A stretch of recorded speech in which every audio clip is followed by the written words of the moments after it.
at scale. The country got a new sense of purpose and hope. Naturally, the people blessed the government with a bigger mandate.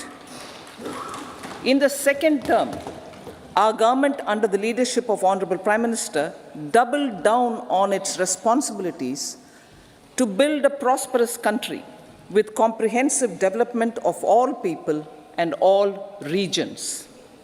Our government strengthened its mantra to Sabka Saath, Sabka Vikas, and Sabka Vishwas. Our development philosophy covered all elements of inclusivity, namely social inclusivity through coverage of all strata of the society, and geographical inclusivity through development of all regions of the country. With the whole of nation approach of Sabka Prayas, the country overcame the challenges of once-in-a-century pandemic, took long strides towards Atmanirbhar Bharat, committed to Panch Pran, and laid solid foundations for the Amrit Kal. As a result, our young country has high aspirations, pride in its present, and hope and confidence for a bright future. We expect that our government, based on its stupendous work, will be blessed again by the people with a resounding mandate. Inclusive development and growth. Our humane and inclusive approach to development is a marked and deliberate departure from the earlier approach of provisioning up to village level. Development programs were thus provisioned. In the last 10 years, however, have targeted each and every household and individual through housing for all, Har Ghar Jal, electricity for all, cooking gas for all, bank accounts and financial services for all in record time. The worries about food have been eliminated through free ration for 80 crore people. Minimum support prices for the produce of Annadata are periodically increased appropriately. These and the provision of basic necessities have enhanced real income in the rural areas. Their economic needs could be addressed, thus spurring growth and generating jobs. Social justice. Our government is working with an approach to development that is all-round, all-pervasive, and all-inclusive. Sarvangin, Sarvasparshi, or Sarvasamaveshi. It covers all castes and people at all levels. We are working to make India a Vikasit Bharat by 2047. For achieving that goal, we need to improve people's capability and empower them. Previously, social justice was mostly a political slogan. For our government, social justice is an effective and necessary governance model. The saturation approach of covering all eligible people is the true and comprehensive achievement of social justice. This is secularism in action, reduces corruption, and prevents nepotism, prevents by Bhatijawad. There is transparency and assurance that benefits are delivered to all eligible people. The resources are distributed fairly. All, regardless of their social standing, get access to opportunities. We are addressing systemic inequalities that had plagued our society. We focus on outcomes and not on outlays, so that the social economic transformation is achieved. As our Prime Minister firmly believes, we need to focus on 4 major castes. They are Garib, Mahilaye, Yuva, and Annadata, their needs, their aspirations, and their welfare are our highest priority. The country progresses when they progress. All four require and receive government support in their quest to better their lives. Their empowerment and well-being will drive the country forward. Garib Kalyan, Desh Ka Kalyan. We believe in empowering the poor. The earlier approach of tackling poverty through entitlements had resulted in very modest outcomes. When the poor became empowered partners in the development process, government's power to assist them also increases manifold. With the pursuit of Sabka Saath, in these 10 years, the government has assisted 25 crore people to get freedom from multi-dimensional poverty. Our government's efforts are now getting synergized with energy and passion of such empowered people. This is truly elevating them from poverty. Direct benefit transfer of 34 lakh crore rupees from the government using PM Jan Dhan accounts has led to savings of 2.7 lakh crores of rupees for the government. This savings has been realized through avoidance of leakages prevalent earlier. The savings have helped in providing more funds for Garib Kalyan. PM Swanidhi has provided credit assistance to 78 lakh street vendors. From that total of 78 lakh street vendors, 2.3 lakh have received credit for the third time. PM Janman Yojana reaches out to the particularly vulnerable tribal groups who have remained outside the realm of development so far. PM Vishwakarma Yojana provides end-to-end support to artisans and craftspeople engaged in 18 trades. The schemes for empowerment of Divyangs and transgender persons reflect firm resolve of our government to leave no one behind. Welfare of Annadata. Farmers are our Annadata. Every year under PM Kisan Samman Yojana, direct financial assistance is provided to 11.8 crore farmers, including marginal and small farmers. Crop insurance is given to 4 crore farmers under PM Fasal Bima Yojana. These, besides several other programs, are assisting Annadata in producing food for the country and for the world.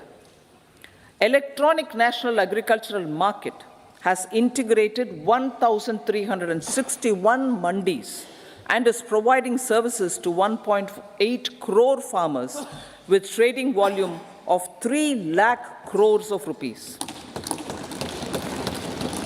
The sector is poised for inclusive, balanced, higher growth and productivity.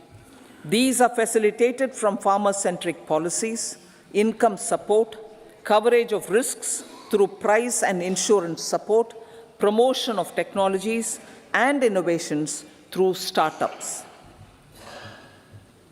Empowering the Amrit PD, the yuva. Our prosperity depends on adequately equipping and empowering the youth. The National Education Policy 2020 is ushering the transformational reforms. PM Schools for Rising India, PM Shri, are delivering quality teaching and nurturing holistic and well-rounded individuals. The Skill India mission has trained 1.4 crore youth, upskilled and reskilled 54 lakh youth, and established 3,000 new ITIs. A large number of institutions of higher learning, namely 7 IITs, 16 triple ITs, 7 IIMs, 15 AIMS, and 390 universities have been set up.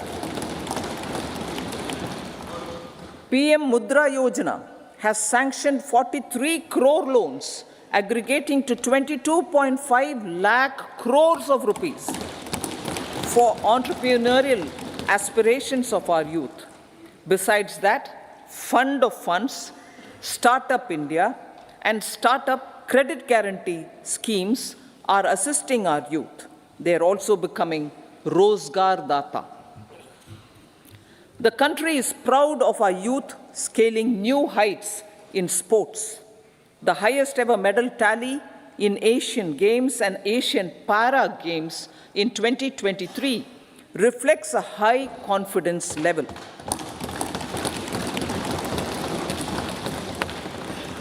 Chess prodigy and our #1 ranked player Pragyananda put up a stiff fight against the reigning world champion Magnus Carlsen in 2023. Today, India has over 80 chess grandmasters compared to little over 20 in 2010. Momentum for Nari Shakti. The empowerment of women through entrepreneurship, ease of living, and dignity for them has gained momentum in these 10 years. 30 crore Mudra Yojana loans have been given to women entrepreneurs. Female enrollment in higher education has gone up by 28% in 10 years. In STEM courses, girls and women constitute 43% of enrollment, one of the highest in the world. All these measures are getting reflected in the increasing participation of women in workforce. Making triple talaq illegal, reservation of 1/3 seats for women in the Lok Sabha and state assemblies, and giving over 70% houses under PM Awas Yojana in rural areas to women, and giving over 70% houses under PM Awas Yojana in rural areas to women as sole or joint owners have enhanced their dignity. Exemplary track record of governance, development, and performance.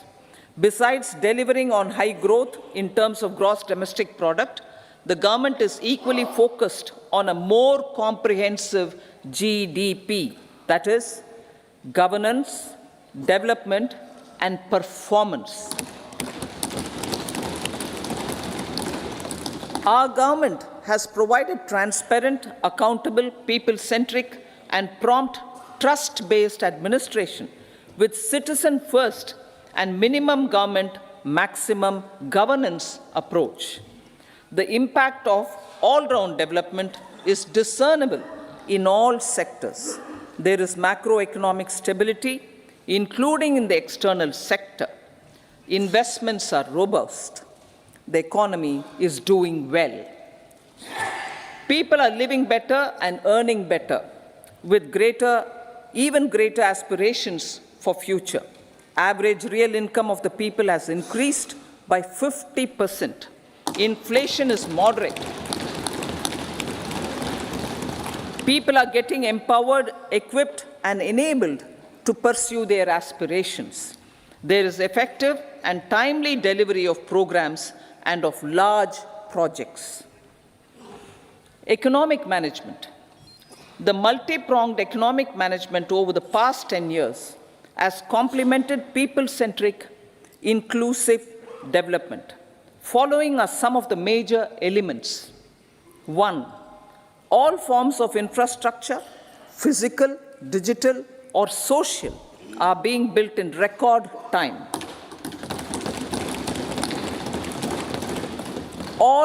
Number 2, All parts of the country are becoming active participants in economic growth. Number 3, digital public infrastructure, a new factor of production as if in the 21st century, is instrumental in formalization of the economy. Number 4, goods and services tax has enabled one nation, one market, one tax. Tax reforms have led to deepening and widening of tax base. Number 5, strengthening of the financial sector has helped in making savings, credit, and investments more efficient. Number 6, GIFT, IFSC, and the Unified Regulatory Authority, IFSCA, are creating a robust gateway for global capital and financial services for the economy. Number 7, proactive inflation management has helped keep inflation within the policy band. Now, the global context, Honorable Speaker, sir. Geopolitically, global affairs are becoming more complex and challenging with wars and conflicts. Globalization is being redefined with reshoring and friendshoring, disruption and fragmentation of supply chains, and competition for critical minerals and technologies. A new world order is emerging after the COVID pandemic. India assumed the G20 presidency during very difficult times for the world. The global economy was going through high inflation, high interest rates, low growth, very high public debt, low trade growth, and climate changes. The pandemic has led to a crisis of food, fertilizer, fuel, and finances for the world, while India successfully navigated its way. The country showed the way forward and built consensus on solutions for those global problems. The recently announced India-Middle East-Europe economic corridor is a strategic and economic game changer for India and others. In the words of Honorable Prime Minister, the corridor, and I quote, will become the basis of world trade for hundreds of years to come, and history will remember that this corridor was initiated on Indian soil, unquote. Vision for Vikasit Bharat. Our vision for Vikasit Bharat is that of prosperous Bharat in harmony with nature, with modern infrastructure, and providing opportunities for all citizens and all regions to reach their potential. With confidence arising from strong and exemplary track record of performance and progress, earning Sabka Vishwas, the next 5 years will be years of unprecedented development and golden moments to realize the dream of developed India by 2047. The trinity of demography, democracy, and diversity, backed by Sabka Prayas, has the potential to fulfill aspirations of every Indian. As Honorable Prime Minister in his Independence Day address to the nation mentioned, I quote, "There is no dearth of opportunities, as many opportunities as we want. The country is capable of creating more opportunities. Sky is the limit," unquote. Strategy for Amrit Kal. Our government will adopt economic policies that foster and sustain growth, facilitate inclusive and sustainable development, improve productivity, create opportunities for all, help them enhance their capabilities, and contribute to generation of resources to power investments and fulfill aspirations.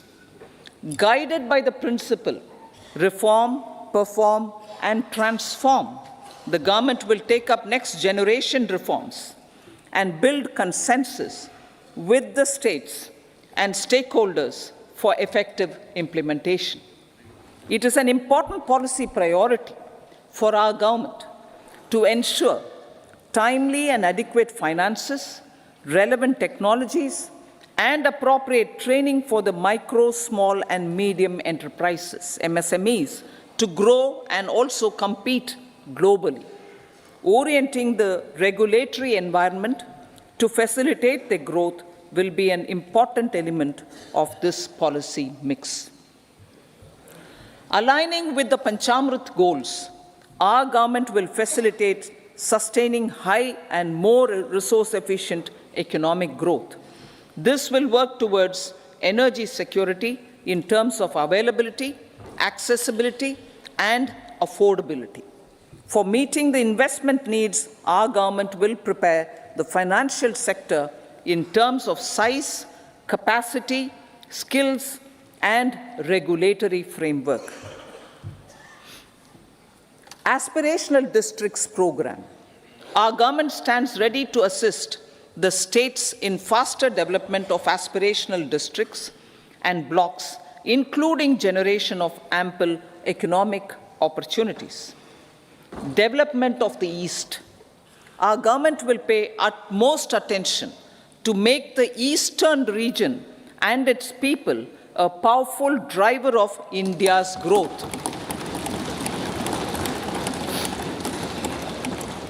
PM Awas Yojana Gramin.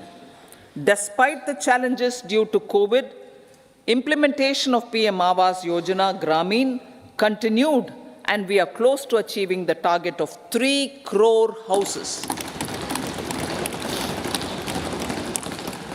2 crore more houses will be taken up in the next 5 years to meet the requirement arising from increase in the number of families. Rooftop solarization and Muft Bijli. Through rooftop solarization, 1 crore households will be enabled to obtain up to 300 units free electricity every month. This scheme follows the resolve of Honorable Prime Minister on the historic day of consecration of Sri Ram Mandir in Ayodhya. Following benefits are expected. Savings up to 15 to 18,000 rupees annually for households from free solar electricity and selling the surplus to the distribution companies. Charging of electric vehicles. Entrepreneurship opportunities for a large number of vendors for supply and installation. Employment opportunities for the youth with technical skills in manufacturing, installation, and maintenance.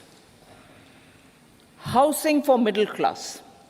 Our government will launch a scheme to help deserving sections of the middle class, and I quote from Honorable Prime Minister's words, living in rented houses or slums or chawls and unauthorized colonies, unquote, to buy or build their own houses.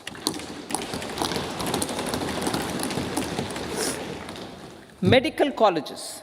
Several youth are ambitious to get qualified as doctors. They aim to serve our people through improved healthcare services. Our government plans to set up more medical colleges by utilizing the existing hospital infrastructure under various departments. A committee for this purpose will be set up to examine the issues and make relevant recommendations. Cervical cancer vaccination. Our government will encourage vaccination for girls in the age group of 9 to 14 years for prevention of cervical cancer. Maternal and child health care. Various schemes for maternal and child care will be brought under one comprehensive program for synergy in implementation. Upgradation of Anganwadi centers under Saksham Anganwadi and Poshan 2.0 will be expedited for improved nutrition delivery, early childhood care, and development. The newly designed UWIN platform for managing immunization and intensified efforts of Mission Indradhanush will be rolled out expeditiously throughout the country. Ayushman Bharat. Healthcare cover under Ayushman Bharat scheme will be extended to all ASHA workers, to all Anganwadi workers and helpers. Agriculture and food processing. The efforts of value addition in agriculture sector and boosting farmers' incomes will be stepped up. Pradhan Mantri Kisan Sampada Yojana has benefited 38 lakh farmers and generated 10 lakh employment. Pradhan Mantri Formalization of Micro Food Processing Enterprises Yojana has assisted 2.4 lakh SHGs and 60,000 individuals with credit linkages. Other schemes are complementing the efforts for reducing post-harvest losses and improving productivity and incomes. For ensuring faster growth of the sector, our government will further promote private and public investment in post-harvest activities, including aggregation, modern storage, efficient supply chains, primary and secondary processing and marketing and branding. Nano DAP. After the successful adoption of nano urea, application of nano DAP on various crops will be expanded in all agroclimatic zones. Atmanirbhar Oil Seeds Abhiyan. Building on the initiative announced in 2022, a strategy will be formulated to achieve Atmanirbharta for oil seeds such as mustard, groundnut, sesame, soya bean, and sunflower. This will cover research for high-yielding varieties, widespread adoption of modern farming techniques, market linkages, procurement, value addition, and crop insurance. Dairy development. A comprehensive program for supporting dairy farmers will be formulated. Efforts are already on to control foot and mouth disease. India is the world's largest milk producer with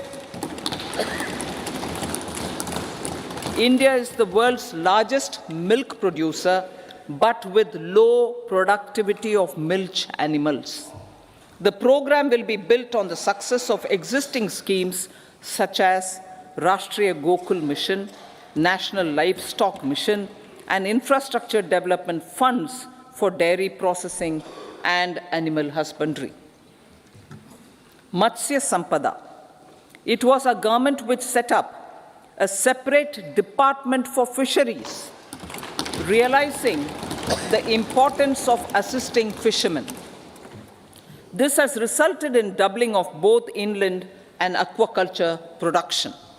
Seafood exports since 2013-14 has also doubled.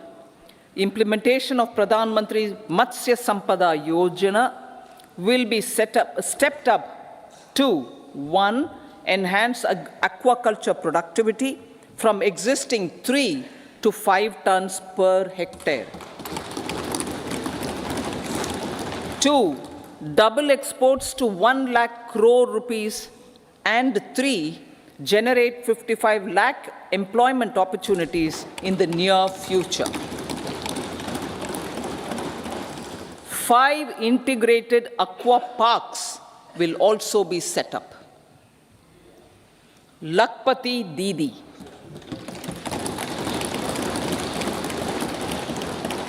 83 lakh SHGs, 83 lakh SHGs with 9 crore women are transforming rural socio-economic landscape with empowerment and self-reliance. Honorable Speaker, sir, Their success has assisted nearly 1 crore women to become Lakpati Didi already. They are an inspiration to others. Their achievements will be recognized through honoring them.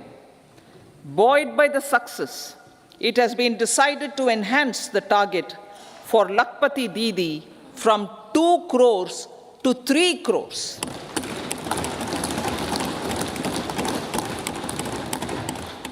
Technological changes, new age technologies, and data are changing the lives of people and businesses.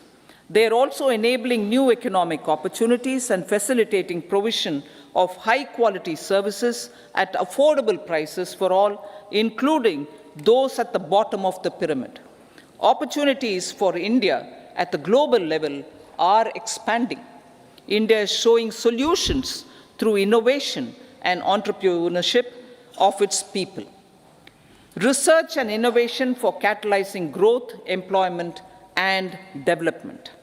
Prime Minister Shastri, Prime Minister Lal Bahadur Shastri gave the slogan of Jai Jawan, Jai Kisan. Prime Minister Vajpayee, Atal Bihari Vajpayee ji, made that Jai Jawan, Jai Kisan, Jai Vigyan.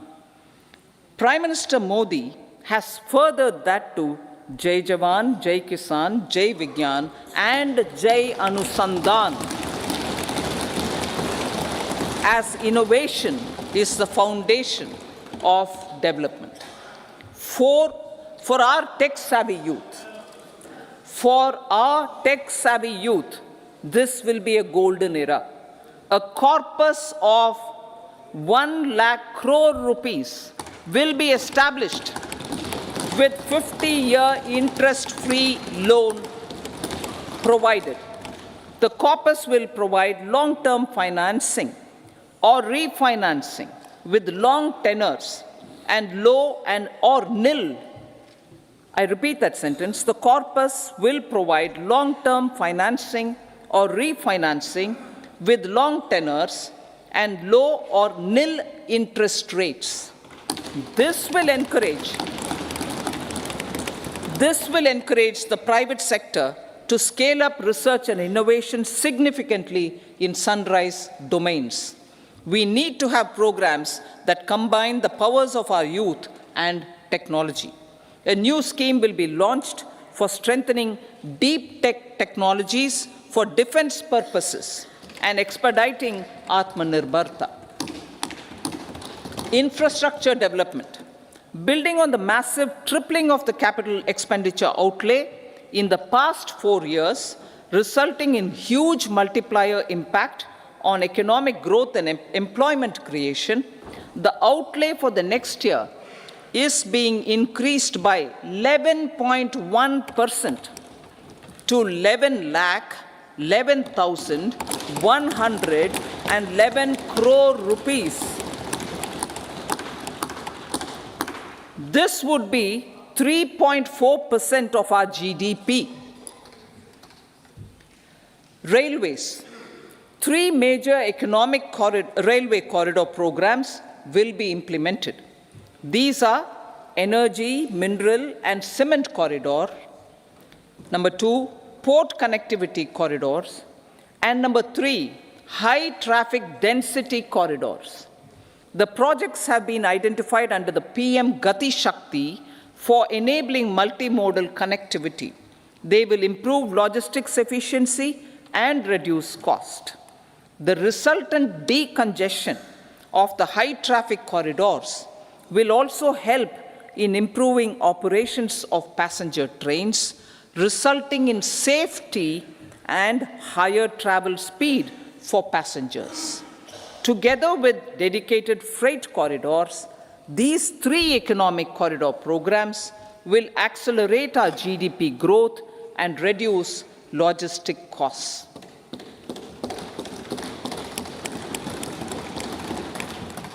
40,000 normal rail bogies will be converted to Vande Bharat standards to enhance safety, convenience, and comfort of passengers. Aviation sector. The aviation sector has been galvanized in the past 10 years. Number of airports have doubled to 149. Rollout of air connectivity to Tier 2 and Tier 3 cities under UDAN scheme has been widespread. 517 new routes are carrying 1.3 crore passengers. Indian carriers have proactively placed orders for over 1,000 new aircrafts. Expansion of existing airports and development of new airports will continue expeditiously. Metro and Namo Bharat. We have a fast expanding middle class and rapid urbanization is taking place. Metro rail and Namo Bharat can be the catalyst for the required urban transformation. Expansion of these systems will be supported in large cities, focusing on transit-oriented development. Green energy. Towards meeting our commitment for net zero by 2070, the following measures will be taken. Viability gap funding will be provided for harnessing offshore wind energy, potential for initial capacity of 1 gigawatt. Coal gasification and liquefaction capacity of 100 metric tons will be set up by 2030. This will also help in reducing imports of natural gas, methanol, and ammonia. Phased mandatory blending of compressed biogas in compressed natural gas for transport and piped natural gas for domestic purposes will be mandated. Financial assistance will be provided for procurement of biomass aggregation machinery to support collection. Electric vehicle ecosystem. Our government will expand this and strengthen the e-vehicle ecosystem by supporting manufacturing and charging infrastructure. Greater adoption of e-buses for public transport networks will be encouraged through payment security mechanism. Biomanufacturing and biofoundry. For promoting green growth, a new scheme of biomanufacturing and biofoundry will be launched. This will provide environment-friendly alternatives such as biodegradable polymers, bioplastics, biopharmaceuticals, and bioagri inputs. This scheme will also help in transforming today's consumptive manufacturing paradigm to the one based on regenerative principles. Blue Economy 2.0. For promoting climate-resilient activities for Blue Economy 2.0, a scheme for restoration and adaptation measures and coastal aquaculture and mariculture with integrated and multi-sectoral approach will be launched. Comprehensive development of tourist centers. The success of organizing G20 meetings in 60 places presented diversity of India to global audience. Our economic strength has made the country an attractive destination for business and conference tourism. Our middle class also now aspires to travel and explore. Tourism, including spiritual tourism, has tremendous opportunities for local entrepreneurship. States will be encouraged to take up comprehensive development of iconic tourist centers, branding and marketing them at global scale. A framework for rating of the centers based on quality of facilities and services will be established. Long-term interest-free loans will be provided to states for financing such development on matching basis. To address the emerging fervor for domestic tourism, Honorable Speaker, sir, projects for port connectivity, tourism infrastructure, and amenities will be taken up on our islands, including Lakshadweep. This will help in generating employment also. Promoting investments. The FDI inflow during 2014 to 23 was 596 billion US dollars, marking a golden era. That is twice the inflow during 2005 to 14. For encouraging sustained foreign investment, we are negotiating bilateral investment treaties with our foreign partners in the spirit of First Develop India. FDI is First Develop India. Reforms in the states for Vikasit Bharat. Many growth and development enabling reforms are needed in the states for realizing the vision of Vikasit Bharat. A provision of 75,000 crore rupees as 50-year interest-free loan is proposed this year to support those milestone-linked reforms by the state governments. Societal changes. The government will form a high-powered committee for an extensive consideration of the challenges arising from fast population growth and demographic changes.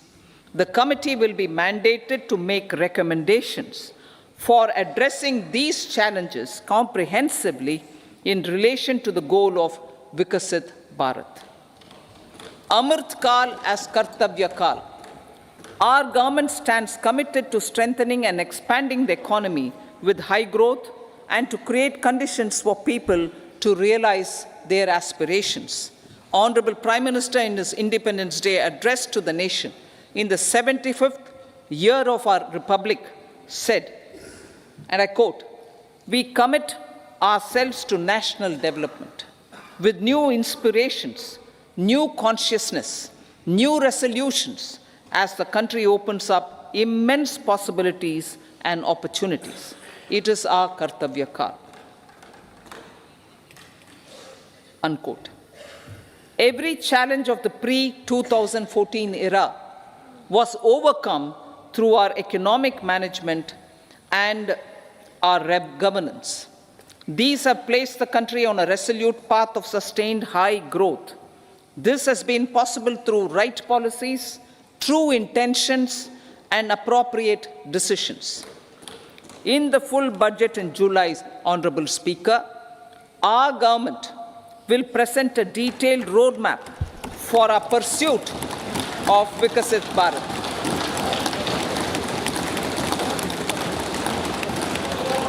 Revised estimates. Revised estimates of 2023-24.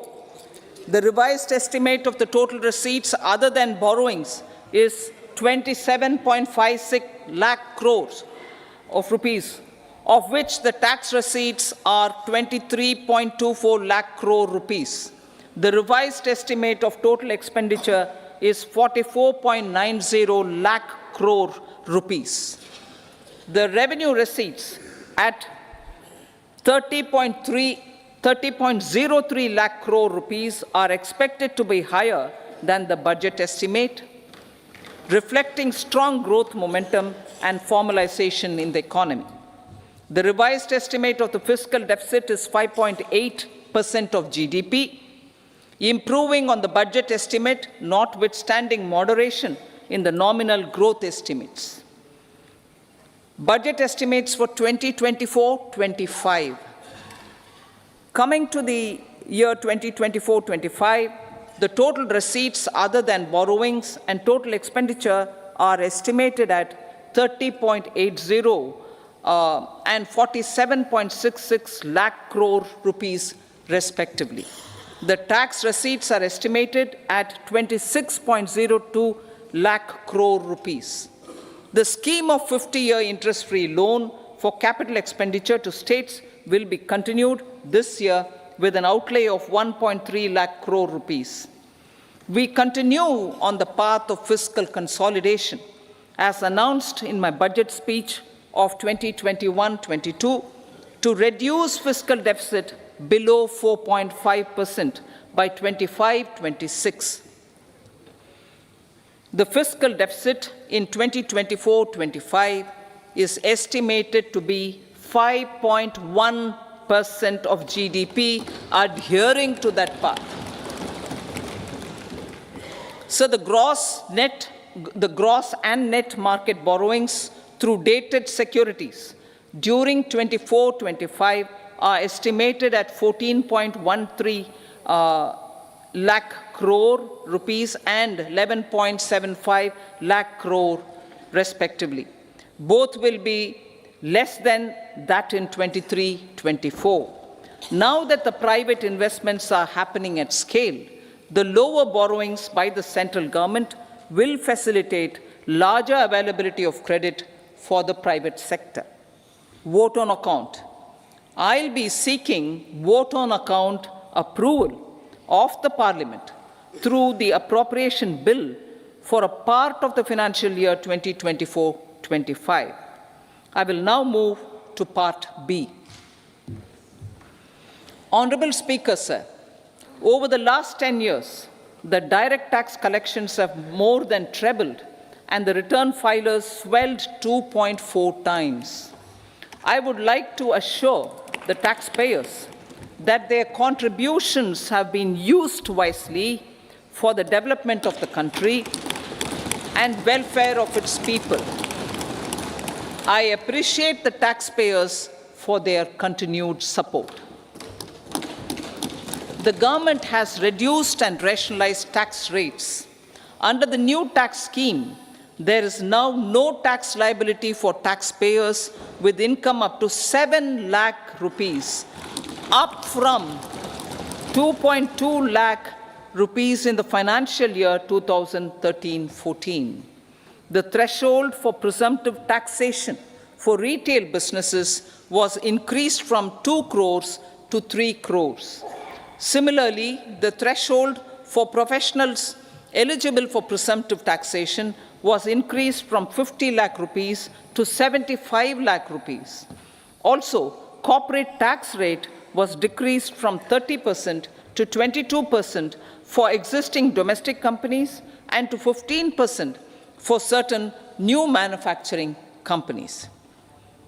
Honorable Speaker, sir, in the last 5 years, our focus has been to improve taxpayer services.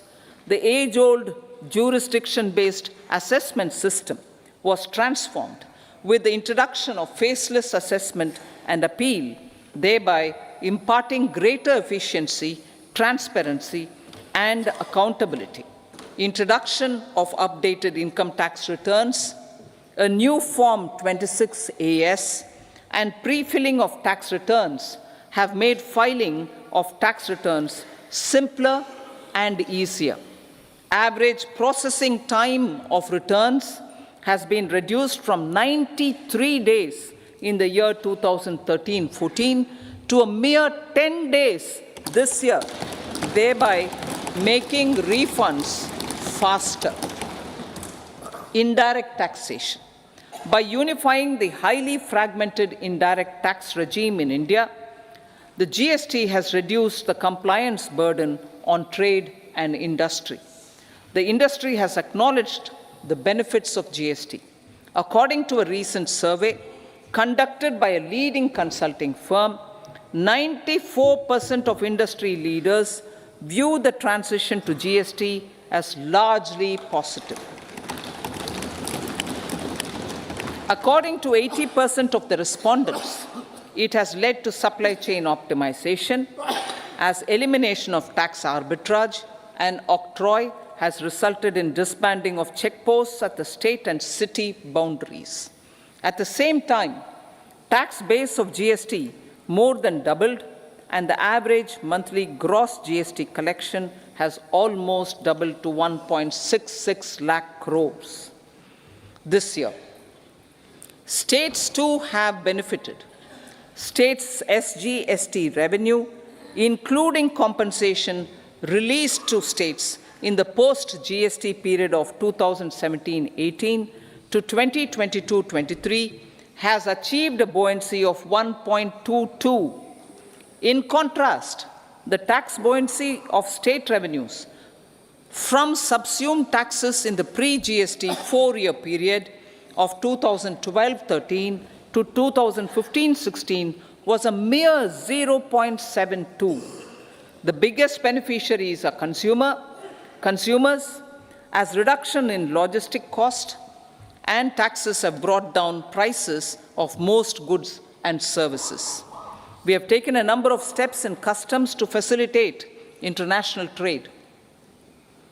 As a result, the import release time declined by 47% to 71 hours at inland container depots, by 28% to 44 hours at air cargo complexes, and by 27% to 85 hours at seaports over the last 4 years since 2019, when the national time release studies were first started.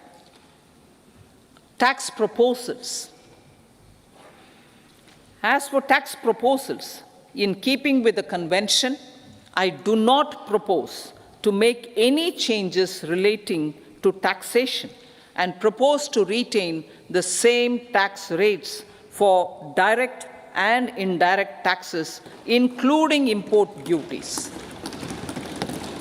However, certain tax benefits to startups and investments made by sovereign wealth or pension funds, as also tax exemption on certain income of some IFSC units, are expiring on 31/3/2024.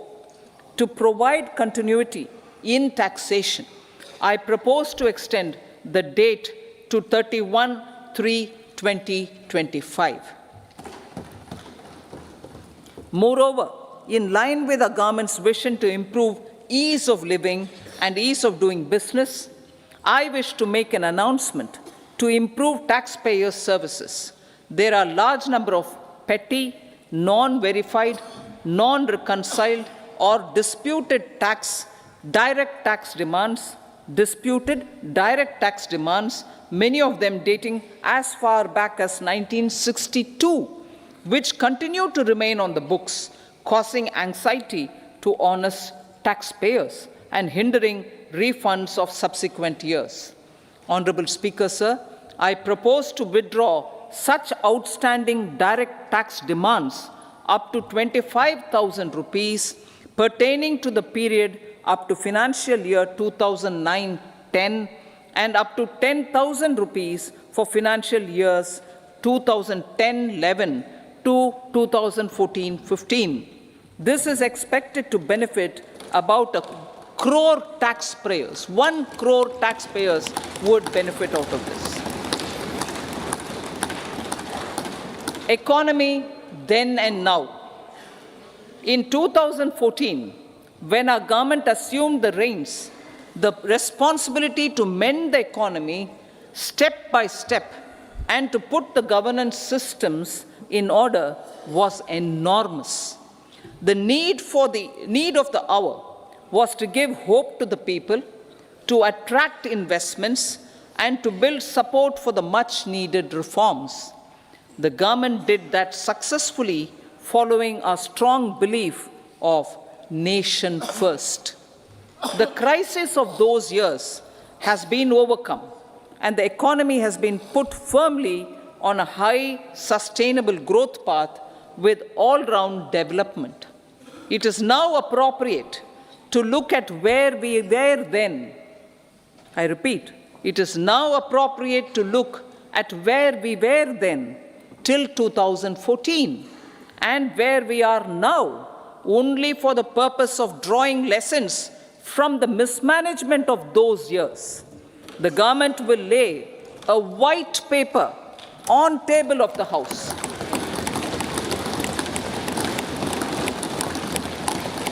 The exemplary track record of governance, development, and performance, effective delivery, and Jan Kalyan has given the government trust confidence, and blessings of the people to realize whatever it takes the goal of Vikasit Bharat with good intentions, true dedication, and hard work in the coming years and decades. With this, Honorable Speaker, I commend the interim budget to this august House. Jai Hind.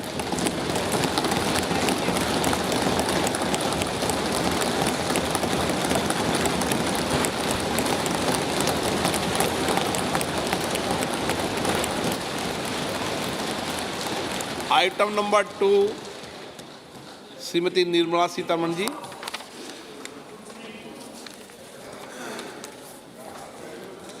So, with your permission, I rise to lay on the table the following statements under Section 3(1) of the Fiscal Responsibility and Budget Management Act 2003, Medium-Term Fiscal Policy cum Fiscal Policy Strategy Statement and Macroeconomic Framework Statement. Item number 3 Shrimati Nirmala Sitharaman ji. Sir, with your permission, I rise to move for leave to introduce the Finance Bill 2024. प्रश्न ये है कि विधेयक को पुनर्स्थापित करने की अनुमति प्रदान की जाए। जो सदस्य इसके पक्ष में हाँ कहें, जो सदस्य विरोध में ना कहें। मेरे विचार में निर्णय हाँ वालों के पक्ष हुआ, हाँ वालों के पक्ष हुआ। माननीय मंत्री जी विधेयक को पुनर्स्थापित करें। Sir, I introduce the bill. सभा की कार्रवाई शुक्रवार दिनांक 2 फरवरी 2024 को प्राप्त 11 बजे तक